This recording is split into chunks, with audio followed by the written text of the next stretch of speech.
Olá, seja bem-vindo a Conversas Cristãs, espaço em que nós fazemos um breve comentário do ponto de vista cristão e bíblico a alguma notícia, alguma informação que acaba por chamar bastante a atenção.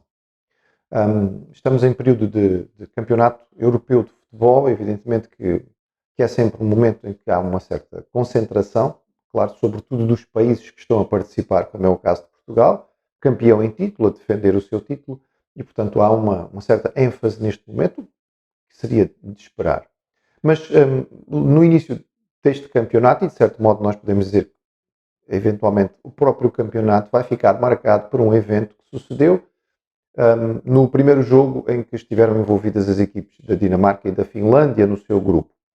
Este jogo aconteceu em Copenhaga.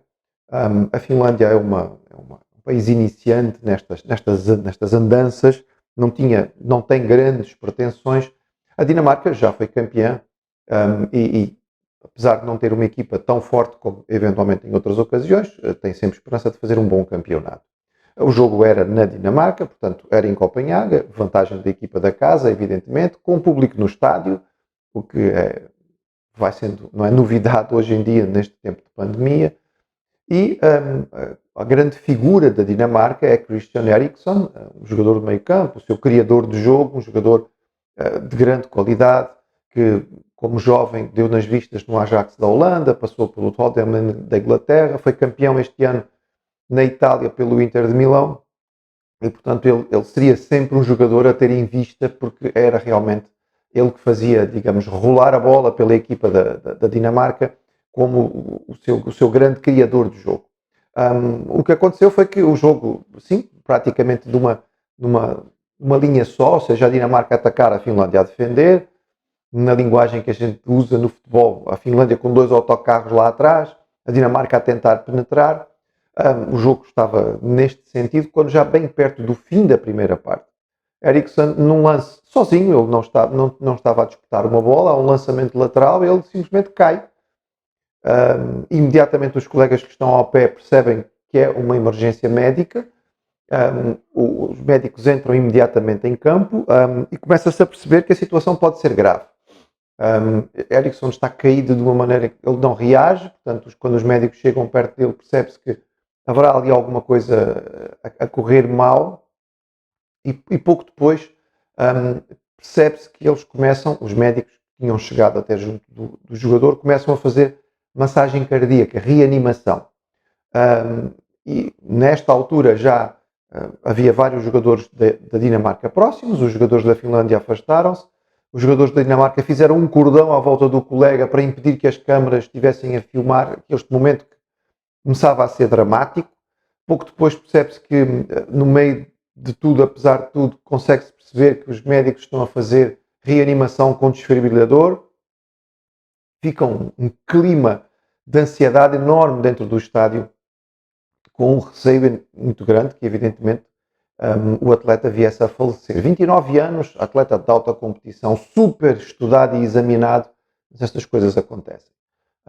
As televisões todas imediatamente foram contratar cardiologistas para tentar perceber o que é que se poderia explicar uma situação destas, de um atleta tão estudado, etc. No entretanto, vários minutos depois, ele é retirado de campo. Nesta altura que ele é retirado de campo, percebe-se que ele já estará consciente, já mexia, portanto estava acordado, e passados meia hora, talvez uma hora, as informações que chegavam do hospital é que ele estava a recuperar bem, tendo em conta as circunstâncias, mas pronto, não havia medo de que houvesse consequências maiores.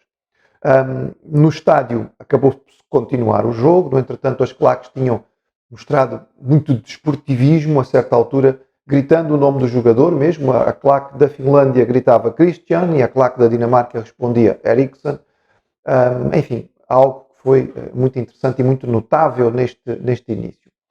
Alguns já estão a dizer propriamente que, independentemente de quem ganhar desportivamente falando, os campeões, ou o campeão será o Eriksen porque ganhou a corrida pela vida, os campeões serão os médicos.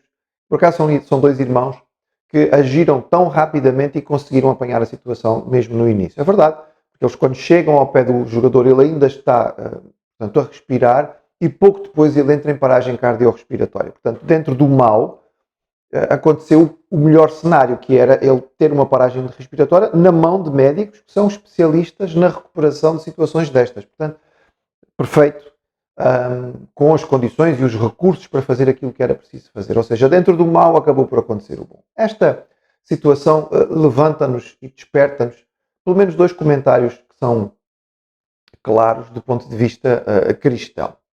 O primeiro deles diz respeito à questão da urgência. Há situações na vida em que há urgência de se intervir. Não dá para ficar à espera. Esta é uma situação em que a urgência era fundamental. O facto de ele ter sido atendido no momento em que entra em paragem cardiorrespiratória por médicos especializados e com recursos fez toda a diferença. Evidentemente que numa outra circunstância em que não houvesse como chegar ao jogador, ou não houvesse médicos presentes, ou não houvesse médicos especializados, ou eles não tivessem os recursos, as coisas podiam ter sido diferentes.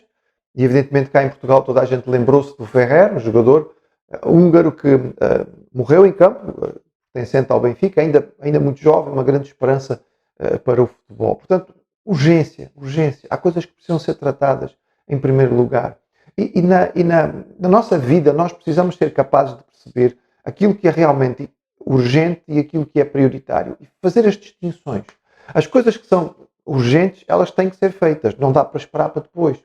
A procrastinação, o hábito de adiar as coisas que têm que ser feitas, infelizmente está intrínseco à nossa natureza pecadora, às nossas falhas como raça, e temos esta tendência de sempre deixar para amanhã. É algo que nós precisamos, é uma conversa que precisamos ter. Vamos deixar para depois. É um assunto que tem que ser tratado e resolvido. Deixamos um bocadinho mais. É um exame médico, é um tratamento que eu precisava fazer. Eu não vou fazer já. É um gasto que era realmente necessário e nós deixamos. Até que às vezes chegamos a uma situação de falência. Seja da relação, seja da situação, seja do material, seja do organismo, porque nós deixamos para trás aquilo que devíamos fazer. Aquilo que vem à nossa mão e aquilo que está diante de nós precisa ser feito e precisa ser feito logo. Mas a grande lição, ou a maior lição desta história toda tem a ver com prioridades. De repente, naquele momento, tudo o que dizia respeito ao jogo em si deixou de ser importante. Houve muita discussão e muita crítica porque a UEFA forçou a continuidade do jogo, quando era claro que os jogadores dinamarqueses não estavam com cabeça para jogar. Acabaram por perder, surpresa, porque a Finlândia era uma equipa considerada fraca dentro deste grupo, mas será que é surpresa? Jogadores que estiveram ali com o coração na mão, com lágrimas nos olhos, a precisarem de se estimular uns aos outros, na expectativa de que o seu colega e capitão estivesse a morrer em campo, não é? Às tantas a mulher dele aparece a chorar, ela é consolada pelos colegas da equipa. Diante deste drama todo, há coisas que são realmente importantes na vida. E a bola não é uma delas. O futebol não é uma coisa importante na vida. Coisa secundária, se não há mais nada para fazer de importante, podemos até perder algum tempo. E é literalmente perder tempo assistindo a algum jogo. Prioridade é família. Prioridade é vida. Prioridade é recuperar as pessoas. E isto sim é prioridade. A palavra de Deus nos diz que nós precisamos colocar as prioridades no seu lugar. Buscar primeiro o reino de Deus, a sua justiça, ou seja, viver uma vida que realmente agrada ao Senhor. O temor do Senhor, a reverência na consciência da sua presença connosco, é o começo de uma vida sábia. Estas coisas têm que ter precedência na vida. Colocarmos os nossos relacionamentos, os mais importantes de todos, como o nosso casamento, a nossa família, os nossos filhos, como a coisa mais importante, tem que estar sempre em primeiro lugar. E esta é uma das lições que nós tiramos deste episódio. Que não seja preciso um momento como este, tão dramático, para que nós coloquemos as prioridades no seu lugar, mas que, como bons cristãos, com a Bíblia na mão, nós possamos obedecer aquilo que a palavra de Deus nos diz e colocar as primeiras coisas no seu devido lugar.